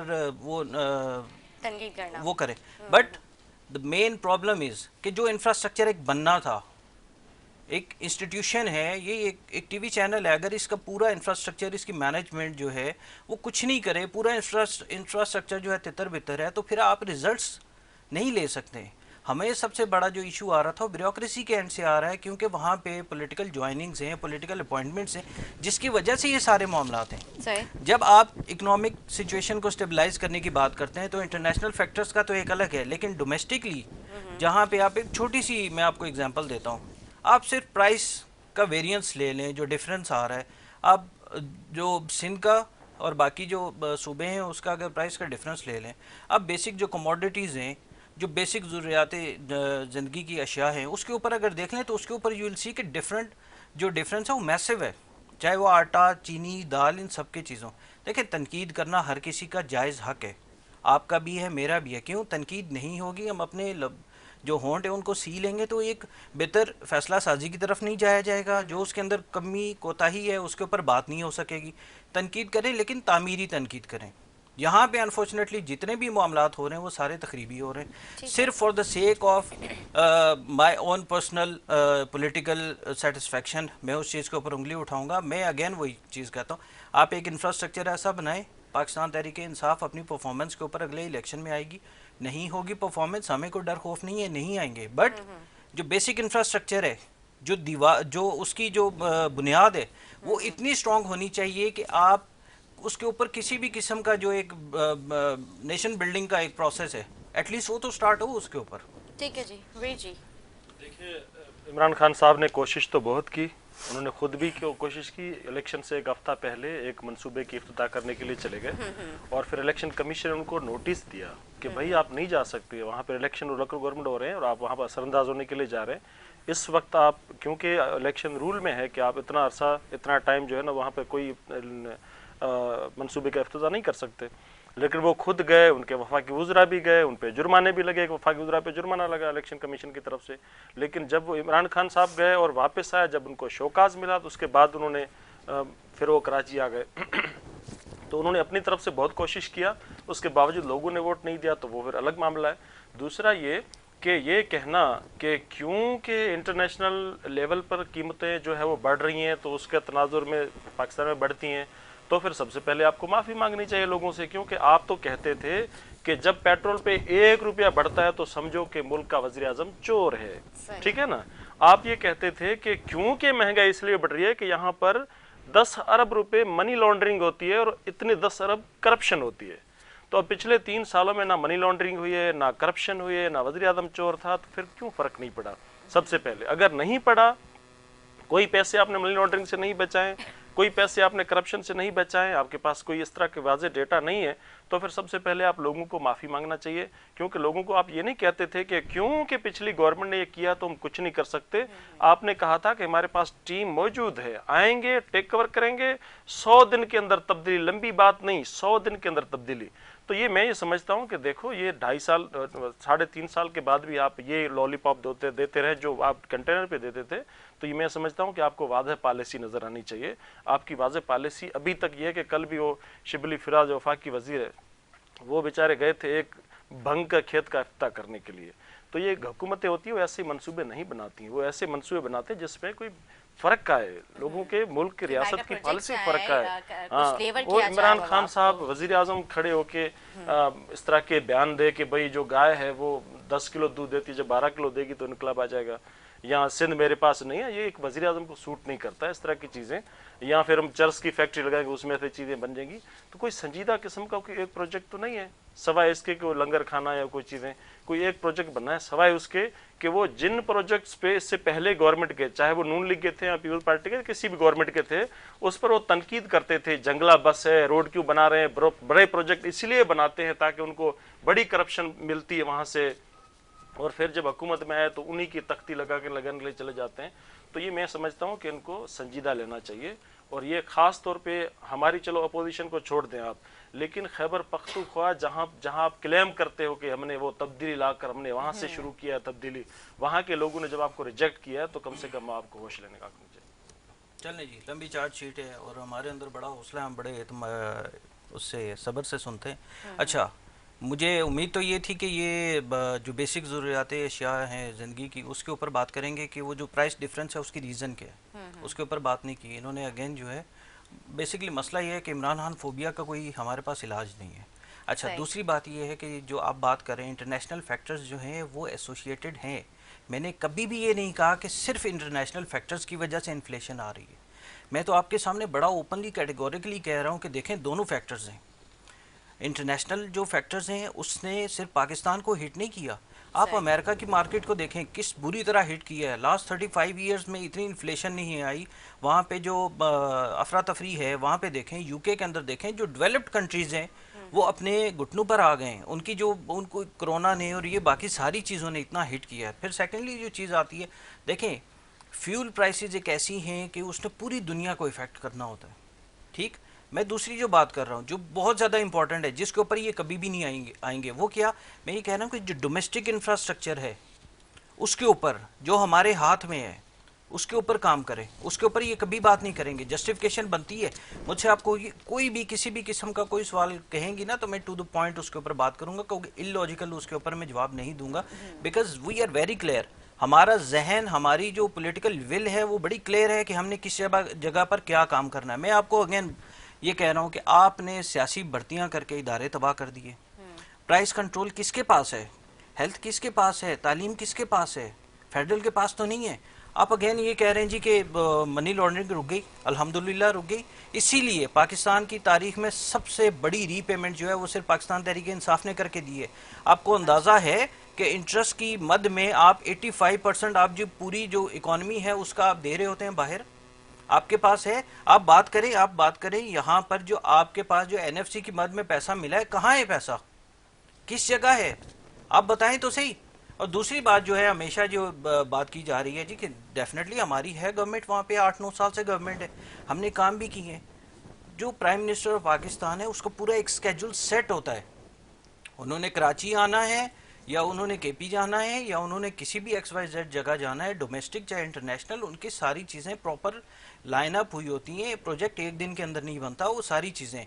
बाकी जहाँ तक बात है जी, देखें जंगला बस के ऊपर डेफिनेटली आज भी हम तनकीद करते हैं। हम एक इक्विपमेंट या एक उस चीज़ के ऊपर जो आपके पूरे रिसोर्सेज को हड़प कर जाए, डेफिनेटली उसके ऊपर हम उंगली उठाएंगे। हम बात कर रहे हैं कि आप ऐसा प्रोजेक्ट बना के दें, मैस ट्रांजिट सिस्टम बना के दें जिसकी वजह से कम पैसों के ऊपर लोगों की जो मुश्किलात हैं उसका इदराक करते हुए उसका इजाला किया जा सके। हमने कभी भी ये नहीं कहा कि एक प्रोजेक्ट, हम उसकी बात करते हैं कि उसका आप पूरी केस स्टडी निकाल के देखें कि उस केस स्टडी से कितने लोग मुस्तफीद हो रहे हैं, चाहे आप लाहौर की है, चाहे इस्लामाबाद की है, चाहे आप रावलपिंडी या चाहे मुल्तान की ले लें। और उसके बाद आप मास ट्रांजिट सिस्टम देखें पेशावर का या कराची का, तो उसके ऊपर यू विल सी के लोगों को जो एक जो बेनिफिट है वो कितना है, जो बैक एंड पे जो उसके साथ सारी कैलकुलेशन। फिर सेकेंडली हमारे पाकिस्तान तहरीक इंसाफ 3-3.5 साल से इसके अंदर गवर्नमेंट के अंदर, आप मुझे एक नाम बता दें कोई पॉलिटिकल अपॉइंटमेंट हमने की हो on the basis of affiliation with the party, कोई एक बता दें जिसके ऊपर आप हमारे मंसूबों के ऊपर तो उंगली उठा लेते हैं। आपने क्या किया, कौन सा ऐसा मंसूबा है, एक बस चला के दिखाई आपने, एक हॉस्पिटल आपने स्टेट ऑफ द आर्ट बनाकर दिया है।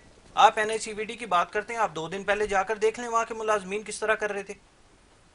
कुत्ते के कांटे की वैक्सीन आपके पास नहीं है, सांप के कांटे की वैक्सीन आपके पास नहीं है, कोरोना की आपको वैक्सीन मिली 7.5 लाख वैक्सीन आपने जो है वो उसकी जो एप्रोप्रिएट स्टोरेज ना होने की वजह से आपने खराब कर दी। ये पैसा किसका है, टैक्स पेयर का पैसा है ये।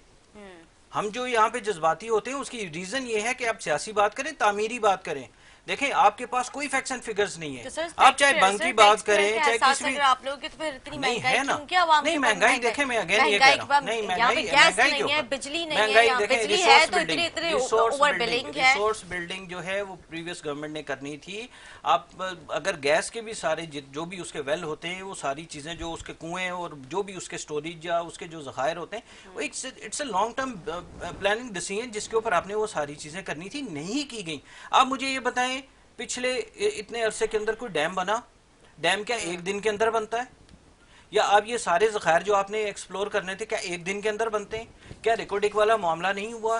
क्या ये सारे मामले नहीं हुए? उसके बाद देखें थर के ऊपर आप जाकर देखें वहाँ पे मैसिव मिस अप्रोप्रिएशन। आप किसी भी जगह पर, हम तो अपने आप को कटहरे में खड़ा करते हैं इसीलिए तो बोलने देते हैं।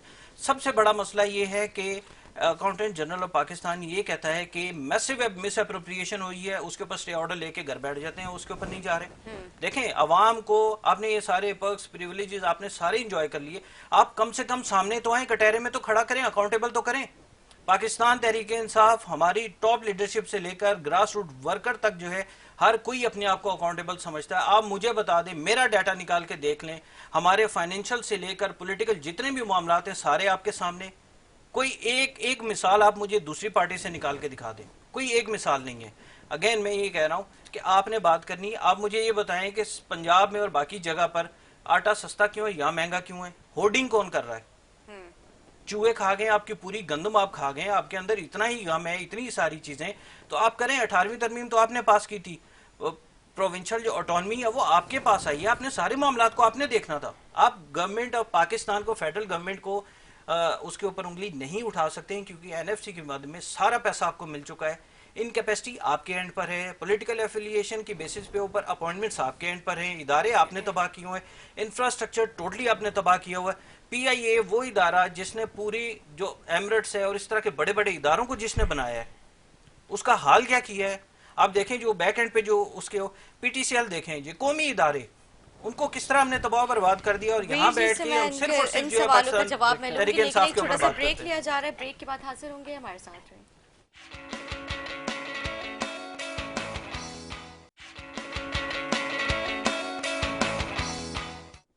जी नाज़रीन, खुशामदीद। ब्रेक से पहले हम गुफ्तगू कर रहे थे अरसान साहब के जो सवाल थे, मैं चाहूँगी वीर साहब से, वीर जी से मैं उन सवालों का जवाब। मैं ये समझता हूँ कि जो मुल्क के मामलात हैं, चाहे वो मेडिसिन्स के हों, कुछ ऐसी मेडिसिन है जो हमारे मुल्क में नहीं मिलती, जिसमें लाइफ सेविंग मेडिसिन्स हैं या फिर ड्रग बाइट है, स्नेक बाइट है, वो एक्चुअली इससे पहले हम कई दफ़ा इंडिया से और बाकी ममालिक से मंगवाते थे।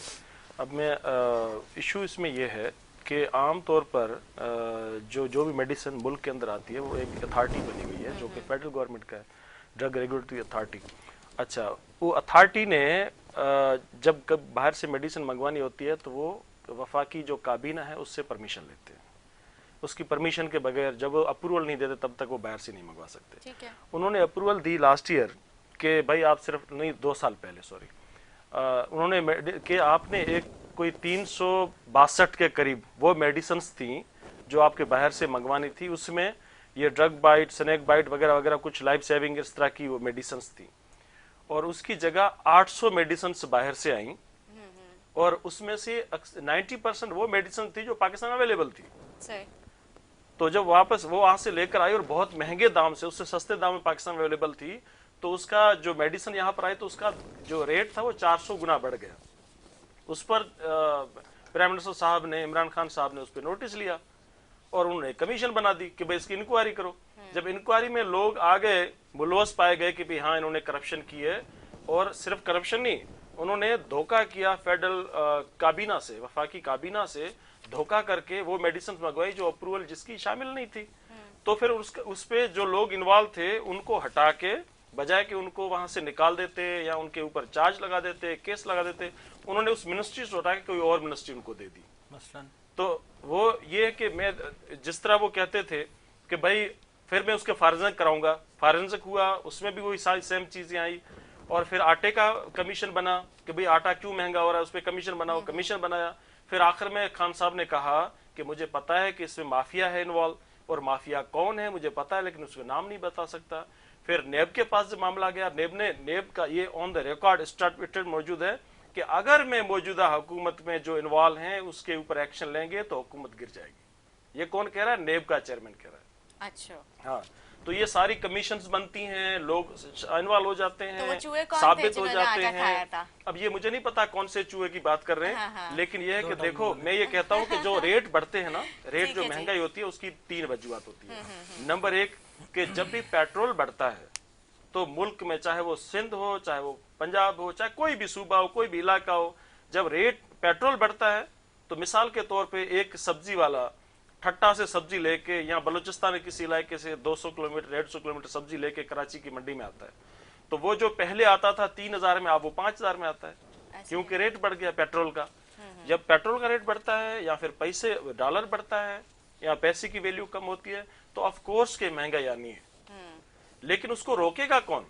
वो पॉलिसी किसकी बननी चाहिए? लेकिन वो सबसे तो पहले देखो, 28वीं तरमीम के बाद तो आपका काम है ना, आपकी जिम्मेदारी नहीं है ये चीज ना, यही तो मसला है, यही तो उसका समझने की check बात and balance आपका है। काम है। ये एक साजिश है जो कि प्रोविंशियल ऑटोनॉमी, जो सूबाई खुद मुख्तारी है, उसके ऊपर वार है ये, और ये कौन कर रहा है हमें पता है, लेकिन ये होने नहीं देंगे। ये ऐसा नहीं हो सकता कि आप 18वीं 18th अमेंडमेंट जो कि सूबों की डिमांड थी, को सूबों को खुद मुख्तारी मिलनी चाहिए, उससे वफाक मजबूत होता है, कमजोर नहीं होता। लेकिन उसके पीछे जो लोग हैं, जो सोच है, जो ख्याल है, हमें पता है, लेकिन ये हम होने नहीं देंगे, क्योंकि ये हमारा हक है। और ये पाकिस्तान के आइन में पहले था, लेकिन जब वो आइन बना था वो हमारे बड़ों ने बनाया, जुल्फिकार अली भुट्टो ने बनाया था। लेकिन जब आइन बना था तो उस वक्त वहां पर फेडरल गवर्नमेंट में सिस्टम मौजूद नहीं था, ऑफिस मौजूद नहीं थे, अमला वो नहीं था, इससे पहले सिस्टम ही नहीं था। पाकिस्तान का वजीर आजम तक के पास वहां पे सेक्रेटरीट नहीं था, कोई भी चीज सिस्टम नहीं था। तो जाहिर है वो उसके 18 अमेंडमेंट के बाद जब वो जुल्फिकार अली भुट्टो पहली दफा जीत के आए तो वो प्रेसिडेंट बने थे, प्राइम मिनिस्टर नहीं बने थे, क्योंकि आइन ही नहीं था वहां पे। तो जब आइन बना है, एक सिस्टम बना है, एक स्ट्रक्चर बना है, उस वक्त 17 ऐसे डिपार्टमेंट थे 1973 में, कि 17 ऐसे डिपार्टमेंट थे जिनको ये कहा गया था कि ये आर्जी तौर पे वफाक के पास होंगे। एक लिस्ट बनाई, कॉन्क्रीट लिस्ट, कि ये आर्जी तौर पे वफाक के पास होंगे, लेकिन जैसे पूरे मुल्क में मैकेनिज्म, सिस्टम, जो आईनी सिस्टम है, उसको हम ठीक कर लेंगे, उसके बाद ये सूबों को मुंतकिल हो जाएंगे। तो ये तो होने थे एक ना एक दिन, तो इसमें तो कोई मसला ही नहीं है। लेकिन ये उनके खिलाफ जो कि भाई आप जिस सूबे के अंदर जो भी मैदनियात है, जो भी चीजें हैं, उस पर अगर सूबों का हक है तो किसी को क्या तकलीफ है। लेकिन उसके अलावा भी शिकायत तो हमें, जो सिंध के शहरी, उनको होना चाहिए कि अगर थरपारकर से 660 मेगावाट बिजली निकलती है तो सबसे पहले सिंध गवर्नमेंट ने उसको नेशनल ग्रिड में दिया है, लोकल लोगों को नहीं दिया, सिंध वालों को भी नहीं दिया। इस पे तो सिंध वालों को खफा होना चाहिए और फेडरल गवर्नमेंट को खुश होना चाहिए कि भाई 660 मेगावाट, लेकिन सीधा का सीधा वो कहां जा रही है, नेशनल ग्रिड में जा रही है। और नेशनल ग्रिड में क्या होता है कि जहां भी मुल्क भर में जो भी सनतें लगी हुई हैं बिजली के ऊपर, जो भी चीजें हैं, चाहे वो फैसलाबाद में है, चाहे वो पिंडी में है, वो नेशनल ग्रिड के साथ जब कनेक्ट होता है तो पूरे मुल्क की बिजली चलती है। ठीक है जी, क्योंकि टाइम हमारे पास बहुत शॉर्ट है, मैं आपसे अरसलान साहब लास्ट सवाल करना चाहूँगी। तहरीक इंसाफ की पंजाब में बलदियाती इंतखाबात की किस तरह की हिकमत अमली तैयार की गई है? अच्छा, उससे पहले थोड़ी सी लिबर्टी लेते हुए, बाखबर कराची में जी जी, इतनी मासूमियत, मैं हैरान हूँ कि सियासत में कैसे आ गई इतनी मासूमियत। अच्छा जी, पहली चीज़ ये है कि देखें, आपने प्राइस लिस्ट देखी होगी, एक एप्लीकेशन भी है कराची के अंदर, वो कहाँ से निकलती है? कमिश्नर कराची से। ठीक है, मैं समझता हूँ जी, पेट्रोल महंगा हुआ, उसका इफेक्ट आना चाहिए। अगेन इंटरनेशनल प्लस डोमेस्टिक जो भी फैक्टर्स होंगे एसोसिएटेड हैं आपकी इन्फ्लेशन के साथ, बट जो प्राइस लिस्ट निकली है उसके पास, उसके बैक एंड पे जब वो सारी प्राइस कैलकुलेशन हुई, सारी ड्यू डिलिजेंस की गई, सारी कैलकुलेशन करने के बाद एक प्राइस रखी गई जिसके ऊपर सबका एग्रीमेंट होता है, राइट? उसकी इम्प्लीमेंटेशन कौन करेगा? खान साहब आकर करेंगे, गवर्नर साहब आकर करेंगे, कौन करेगा? किसका फेलियर है? इन्हीं का फेलियर है ना। मैं अगेन वही बात कर रहा हूँ, मैं बात कर रहा हूँ अप्रोच की। आपने देखें, मेरी गलती होगी, फेडरल गवर्नमेंट की गलती होगी, तो मैं यहाँ बैठकर ओपनली एडमिट करूँगा कि हमसे कोताही हुई है। हम मानते हैं कि केपी के अंदर सिलेक्शन के ऊपर कुछ चीज़ें हमने ओवरलुक की हैं, वो डेफिनेटली होंगी, बट अगेन जहाँ पर आपकी रिस्पॉन्सिबिलिटी, आप रिस्पॉन्सिबिलिटी पे ऑफ किए बगैर पतली गली से नहीं निकल सकते। सॉरी टू से, I strongly disagree with you on this, आप नहीं कर सकते हैं। बाकी जहाँ तक बात है होर्डिंग कौन कर रहा है यहाँ पे, गंदम की, बाकी सारी चीज़ों की, आप प्राइस लिस्ट लें। आप कमिश्नर कराची को खड़ा क्यों नहीं करते हैं? आप दूध का रेट और उसकी जो लिस्ट है उसके साथ मैच करके देख लें, आपको पता चल जाएगा कि इनकैपेसिटी क्या होती है, ना अहली क्या होती है, नाकामी क्या होती है। विल आपके अंदर ना विल है, ना आप उसको इम्प्लीमेंट करने का आपके अंदर जो है वो पावर है। दूसरी बात जो आपने कही है, देखें चाहे केपी का हो, चाहे पंजाब हो, चाहे बल्दियात जो है बहुत बहुत ज़्यादा इम्पोर्टेंट है, बिकॉज ये आम आदमी को जो ग्रास रूट लेवल से जो आपका नुमाइंदा उठता है उसको एम्पावर करने की बात होती है। ठीक है, वही सारी चीज़ें हमने केपी के अंदर की। विनिंग और losing is a part of politics, उसके ऊपर जो है हमारे जो उसके अंदर जो वीकनेस है वो definitely will sort it out. But again system ऐसा बनेगा जिसके अंदर चाहे पार्टी हो, नहीं हो, कोई भी पार्टी हो, कोई भी जमात हो, इस पाकिस्तान की तामीर, इस पाकिस्तान की तरक्की हमारा मोटिव है और हमने उसकी तरफ जाना है। पंजाब के ऊपर ये है कि हमने ग्रास रूट लेवल तक जो है वो सारी एप्लीकेशंस वगैरह जो भी हैं उसको लेकर आ रहे हैं। जो कुछ देखें, बहुत सारा, इतना जब बड़ा एक सूबे की बात कर रहे हो तो बहुत सारी ऐसी चीज़ें होती हैं कि जो ओवरलुक हो जाती हैं अनइंटेंशनली भी। हम चाह रहे हैं कि उसके ऊपर जो भी कमी कोताही हुई है, केपी के was a good study for us और केस स्टडी फॉर अस, और सेकंड फेज़ के ऊपर यू विल सी कि हम उसको भी इम्प्रूव करेंगे, दोबारा पार्टी उसके ऊपर आएगी और पंजाब उसके ऊपर आ जाएगा। तीसरी चीज़, कराची का बल्दियात जो है वो भी आपके सामने आ जाएगा, प्रोवाइडेड दैट कि हमने सारे जो गवर्नर साहब ने, इमरान इस्माइल साहब ने जो इसके ऊपर जो 12 ऑब्जेक्शंस उसके ऊपर लगा कर इनको दिए थे, उसके ऊपर इन्होंने बिल्कुल कन्नी कतराते हुए उसको दोबारा उसके ऊपर तकरीबी सियासत करते हुए उसको इम्प्लीमेंट करने की कोशिश की और वो सारी चीज़ें की। मेरे ख्याल से मुल्क और कौम का जिसको दर्द और एहसास होगा वो हमेशा तामीरी बात करेगा। फ़र्द वाहिद की सियासत इन लोगों का शेवा रही है और इन्हीं का वतीरा रही है। ठीक है हम जी, जो है ठीक इस है। चीज़ से काफ़ी दूर हैं और अल्लाह का शुक्र है। Thank you so much Arsalan साहब, आपने अपना कीमती वक्त दिया। वीर जी कोहली साहब, मैं आपका बहुत शुक्रिया अदा करूंगी, आपने अपना कीमती वक्त दिया। उम्मीद करती हूँ मेरी नाज़रीन को आज का हमारा प्रोग्राम अच्छा लगा। इसी के साथ अपनी मेज़बान नदा आसिफ को दे इजाज़त, मुझे, मेरे आने वाले मेहमानों को, मेरी पूरी टीम को अपने दुआ में याद रखें। अल्लाह हाफ़िज़।